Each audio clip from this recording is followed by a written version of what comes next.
નમસ્તે વિદ્યાર્થી મિત્રો, ધોરણ 8 વિષય ગુજરાતી પ્રકરણ નંબર 12 નવા વર્ષના સંકલ્પો. આપણે ગયા બે વિડીયોમાં પાઠ જોયો. હવે આ પાઠ જઈ અંત તરફ એટલે કે પૂરો થવાની તૈયારીમાં જઈ રહ્યો છે. ત્યારે આપણે જોયું હતું ગયા વિડીયોની અંદર કે લેખક છે એક સંબંધીએ નવા વર્ષને દિવસે ક્રોધને જીતવાનો એક સંકલ્પ કરેલો, પણ આમ તો એ વાતમાં ચીડાય ને પાન કરતાં પીડાય એના સ્વભાવના હતા. પણ બેસતા વર્ષને બીજે દિવસે સવારે તો આ સંકલ્પના સંતોષમાં મલકાતા મૂકે એમણે પત્નીને બૂમ મારી, અરે સાંભળે છે કે શું છે? અંદરથી જ શ્રીમતીએ જવાબ આપ્યો, પણ હવે અહીં આવતો ખરી, પણ છે શું? લ્યો કહો, શું કામ છે? જો એમણે સ્મિતથી શોભતા મુખડે કહેવા માંડ્યું, ગઈકાલથી મેં નક્કી કર્યું છે કે કદી કોઈના શબ્દોથી અકળાવું નહીં, હોય દુનિયા છે એમ કહીને હસી નાખું. ઠીક, પત્નીએ પાછા ફરતા કહ્યું.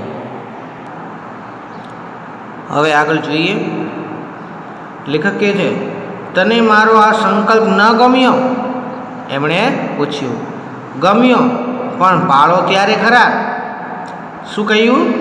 એમનો સ્મિત વિલાયું. પાળો ત્યારે ખરા એટલે શું? મારામાં એટલો નિયમ પાળવાની પણ તાકાત નથી?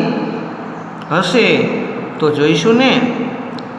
એટલે તું તારા મનમાં સમજે છે શું? હું તે કંઈ અને ખલાસ.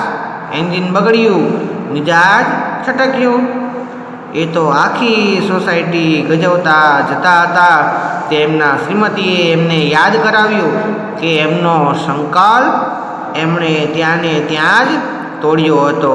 ત્યારે જ માંડ એ શાંત પડ્યા. શું કહે છે લેખક? એની પત્નીને કહે છે કે શું મારો સંકલ્પ તને ન ગમ્યો?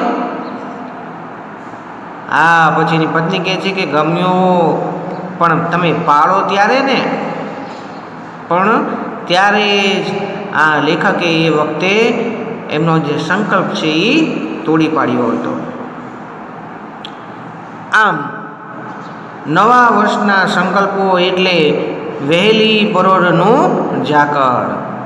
શું કહે છે કે નવા વર્ષના સંકલ્પ એટલે કે સવાર વહેલી પરોઢનું એટલે કે વહેલી સવારનું ઝાકળ.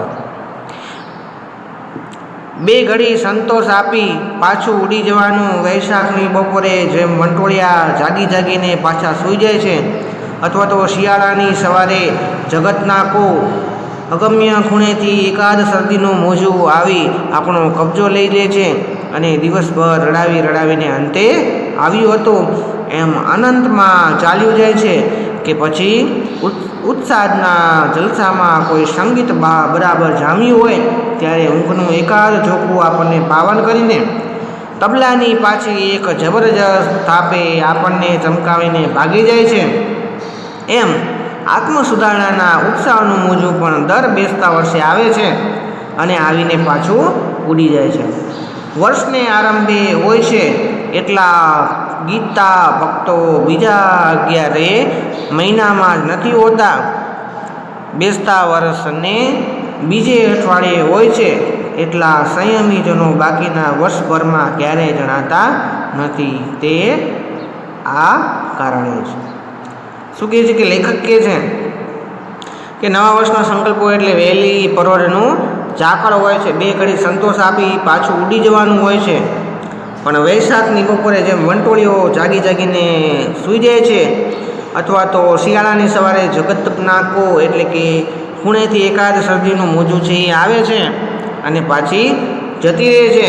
દિવસભર રડાવીને અંતે આવ્યું હોય એમ અનંતમાં ચાલ્યું જાય છે. પછી ઉત્સાહના જલસામાં કોઈ સંગીત બરાબર જામ્યું હોય ત્યારે ઊંઘનું એક ઝોકું આપણને પાવન કરીને તબલાની પાછી એક જબરદસ્ત થાપ છે એ આપણને ચમકાવીને ભાગી જાય છે, એમ આત્મ સુધારણાના ઉત્સાહનું મોજું પણ દર બેસતા વર્ષે આવે છે અને પાછું આવીને ઉડી જાય છે. વર્ષને આરંભે હોય છે એટલા ગીતા ભક્તો બીજા 11 મહિનામાં નથી હોતા, પણ બેસતા વર્ષની બીજી અઠવાડિયે હોય છે એટલા સંયમીજનો બાકીના વર્ષભરમાં ક્યારેય જણાતા નથી. એ આ જ કારણે એટલે મારા ભાંગેલા સંકલ્પોનો વિચાર કરતા ક્યારેક નિરાશાની પળોમાં મને થઈ આવે છે કે હવે તો કદી બેસતા વર્ષના સંકલ્પો કરવા જ નથી. પણ દુઃખ એ છે કે મારો આ સંકલ્પ પણ ટકતો નથી. ફરીથી બેસતું વર્ષ આવે છે અને હું સપનામાં રચવા બેસી જાઉં છું. ઉત્સાહથી નવા સંકલ્પો કરી નાખું છું. ક્યારેક સહેજ સુધરતો લાગું છું, ક્યારેક નાગલોકમાં જઈને પૃથ્વી પરની પ્રિયતમાને ભૂલી જનાર રાજકુમારની જેમ હું અન્ય પ્રવૃત્તિની ધમાલમાં પહેલાં સંકલ્પો વિસરી જાઉં છું. અચાનક ઝબકીને જાગી જાઉં છું. ફરીથી દ્રઢ નિશ્ચયી બનું છું. પણ તે પુનઃ સંકલ્પને વિસરવા માટે જ કાનમાં પેલો રોમરોલા છે અને મને કહ્યા કરે છે, સ્વપ્નો તો જીવવાના ધનુષ્યની પણસ જેવા છે.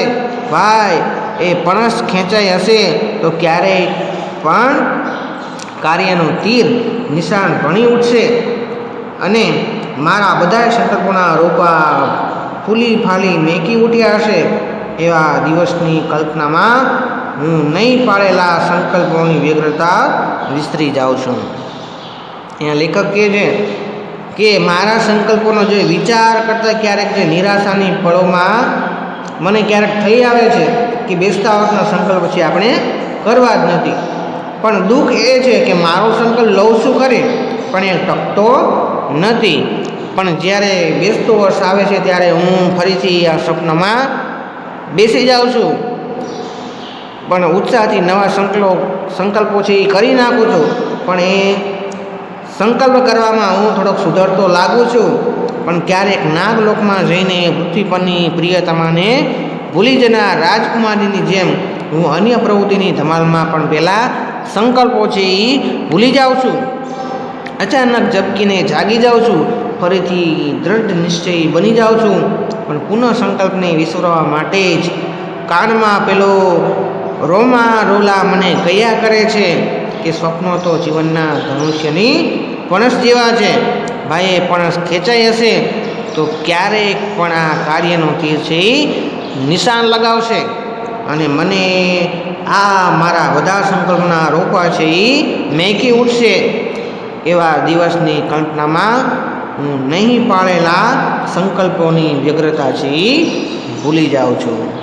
વિદ્યાર્થી મિત્રો, પ્રકરણ નંબર 12 નવા વર્ષના સંકલ્પો અહીં પૂર્ણ થાય છે. અસ્તુ.